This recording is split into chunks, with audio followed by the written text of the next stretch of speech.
Paano po tayo maliligtas sa kamatayan?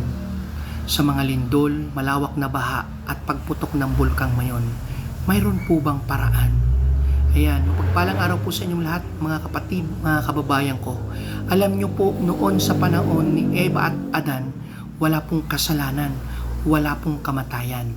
Subalit po nung hindi nila napagtagumpayan yung panunukso ni Satanas o ng Diablo, nagkaroon po ng kasalanan at kamatayan. Yun po ay minana nating lahat ng mga tao sa buong sanlibutan. Amen. Hallelujah, praise the Lord. So, paano po ba tayo maliligtas sa kamatayan? Gayong lahat po tayo ng mga tao ay nagmana ng kasalanan kila Adan at Eva.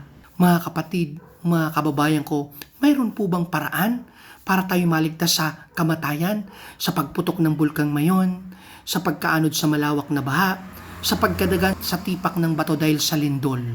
May paraan po ba? Mga kapatid, mga kababayan ko, basahin po natin ng buo yung nakasulat sa Romans 6 verse 23. Ang kabayaran sa kasalanan ay kamatayan. Subalit ang pangako ng Diyos Ama ay buhay na walang hanggan sa pamamagitan ng ating Panginoong Jesucristo.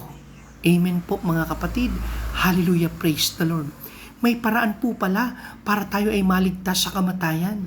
Maligtas sa kahit anong pamang kapahamakan dito sa sanlibutang ito at maranasan natin ang buhay na walang hanggan. Amen. Sa pamamagitan ng ating Panginoong Jesus. Ano po yung dapat natin gawin mga kapatid?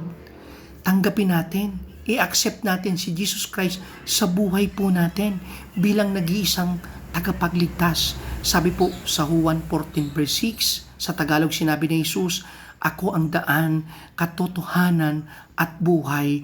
Walang sino man ang makakaparoon sa Ama kung hindi sa pamamagitan ko." Mga kapatid, mga kababayan ko, kung gusto natin na makaligtas tayo sa kamatayan, kahit ano pa man pong kasamaan dito sa sanlibutang ito, kapahamakan, manampalataya po tayo ng buong puso kay Jesus. Sambahin po natin si Jesus ng buong isip, buong puso at buong kaluluwa at isabuhay po natin yung kanyang mga salita, yung kanyang mga kautusan. Amen po mga kapatid. Hallelujah, praise the Lord. Uulitin ko po, si Jesus po yung sambahin natin, hindi po yung ating position, hindi po yung ating diploma, yung ating pong degree, yung ating pong kasikatan, o yung atin pong mga kayamanan sa sanlibutan ito. Sapagkat sabi po sa Mateo 16 verse 26, ano ang mapapakinabang ng isang tao kung makamtan niya ang buong sanlibutan, kung sa huli mapapahamak naman ang kanyang buhay o ang kanyang kaluluwa? Ibig sabihin po mga kapatid, mga kababayan ko, walang kwenta lahat ng makukuha natin, ng mararating natin sa sanlibutang ito kung wala po tayong maayos na relasyon, ugnayan sa ating Panginoong Hesus. Sapagkat pagdating ng takdang panahon, sa impyerno pa rin po itatapon yung ating soul, yung ating espiritu, yung ating kaluluwa. Kaya mga kapatid, mga kababayan ko, tayo pong lahat, kasama po ako, lahat po ng lingkod ng Diyos, nare-remind po tayo ng ating Panginoong Ama na magsisi na po tayo sa ating mga kasalanan. Magbalik loob po tayo sa ating Panginoong Jesucristo sapagkat totoo po ang kanyang paalala na malapit na pong magbabalik ang ating Panginoong Jesucristo. Sabi po sa Marcos 1 verse 15, ang takdang panahon ay kumpleto na, malapit ang paghahari ng Diyos. Kaya magsisi na kayo sa inyong mga kasalanan at manampalataya sa Ebanghelyo.